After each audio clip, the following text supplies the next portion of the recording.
Электр тармактар ишканасында студенттер үчүн ачык эшиктер иш-чарасы өткөрүлдү. Иш-чаранын негизги максаты жаштарды энергетика тармагынын ишмердүүлүгү менен тааныштыруу, алардын кесиптик багыт алуусуна көмөк көрсөтүү жана тармакка болгон кызыгуусун арттыруу болду. Иш-чаранын жүрүшүндө Жусуп Баласагын атындагы Кыргыз улуттук университетинин алдындагы маалыматтык технологиялар, техника жана экономика колледжинин жана Талас агрардык экономикалык колледжинин студенттери ишкананын түзүмү, электр энергиясын бөлүштүрүү жана тейлөө процесстери тууралуу кеңири маалымат алышты.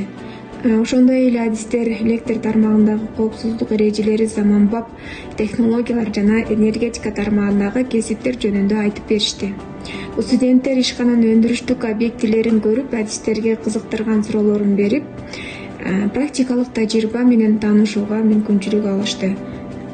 Талас электр тармактар ишканасы жаштарды колдоого жана келечектеги адистерди даярдоого багытталган мындай иш-чараларды мындан да ары улантат.